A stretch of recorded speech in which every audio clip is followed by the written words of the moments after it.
Selamat pagi, siang, sore, dan malam kepada kalian semua yang sedang menonton video ini.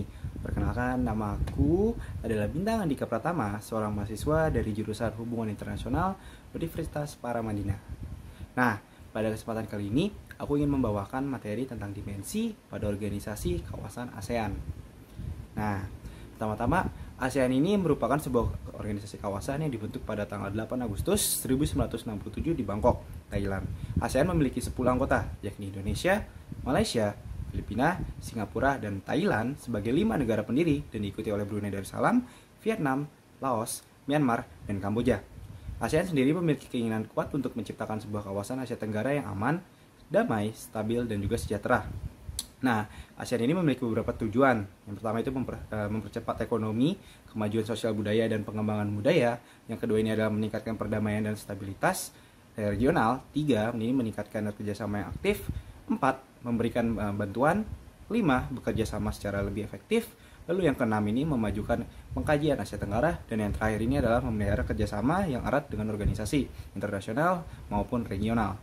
Nah, hal tersebut dapat terjadi karena adanya beberapa faktor pembentuk identitas ASEAN. Antara lain adalah nasionalisme, agama, norma, dan budaya, pendekatan pembangunan negara secara modern, dan juga kawasan regional. Nah, setelah mengetahui profil ASEAN, aku di sini ingin bercerita sedikit tentang sejarah dimensi ASEAN pada tahun lampau. Pada tahun 1968, hubungan yang dialami oleh Malaysia dan juga Filipina membuat Asa dan Mavelindo merasa bahwa isu di Sabah dapat mengancam pembangunan ASEAN, yang pada masa kini Sabah berada di tangan Malaysia. Nah, walaupun pada masa lampau Thailand dan Indonesia sudah memberikan bantuan, tetapi pada Juni tahun 1967, hubungan bilateral Malaysia dan Filipina dapat dikatakan hancur. Nah, yang membuat Malaysia tidak ingin mengikuti pertemuan ASEAN dan Filipina kerap mengungkit isu Sabah, yang membuat isu Sabah tidak dapat dihindari di ASEAN. Tetapi pada Desember tahun 1969, Menteri Luar Negeri Malaysia dan Filipina sepakat untuk melanjutkan hubungan bilateral antar kedua negara. Dengan demikian, isu Sabah dapat dipendam. Hal ini merupakan lembaran baru bagi ASEAN yang lebih percaya diri. Lalu, setelah melewati masa-masa tersebut, ASEAN merasakan adanya tantangan regional dari negara adidaya.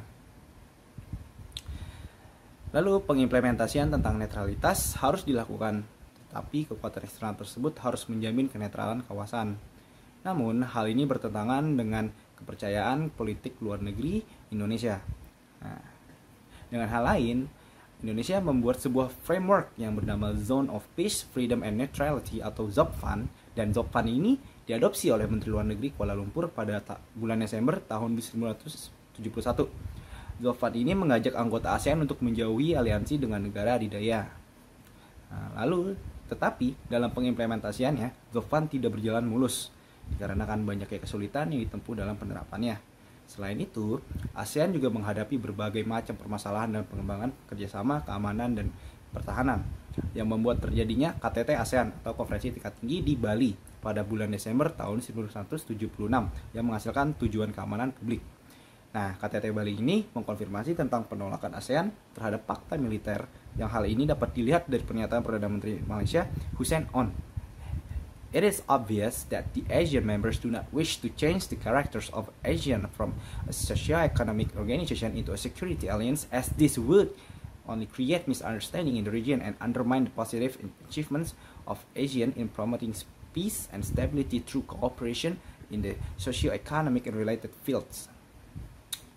Dalam deklarasi ASEAN Concord yang ditandatangani pada KTT Bali, para pemimpin ASEAN menyatakan persetujuannya atas kelanjutan kerjasama non-ASEAN antara negara-negara anggota di bidang keamanan sesuai dengan kebutuhan dan kepentingan bersama.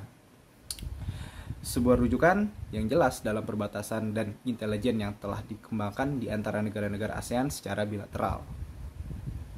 Di Bali, ASEAN menekan perlunya mengelola persaingan dengan intervensi kekuatan besar melalui kerangka kerja ZOPFAN yang akan membuat tautan keamanan eksternal dari masing-masing anggota sedikit non-provokatif kepada musuh seperti Vietnam dan juga Cina.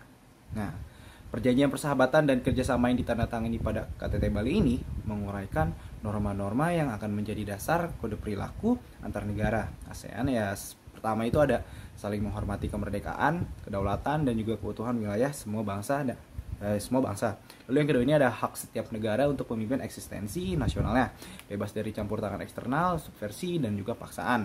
Lalu yang ketiga ini ada non campur tangan dalam urusan internal. Yang keempat ini adalah penyelesaian perbedaan dan perselisihan dengan cara yang damai. Lalu kelima ini ada penolakan dari ancaman penggunaan kekerasan. Nah, hal ini membuat ASEAN lebih berfokuskan kepada kerjasama ekonomi dibandingkan hubungan multilateral keamanan.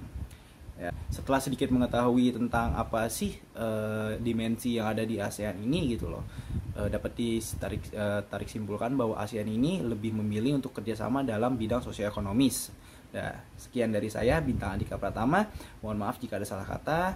Selebihnya terima kasih dan juga sampai jumpa.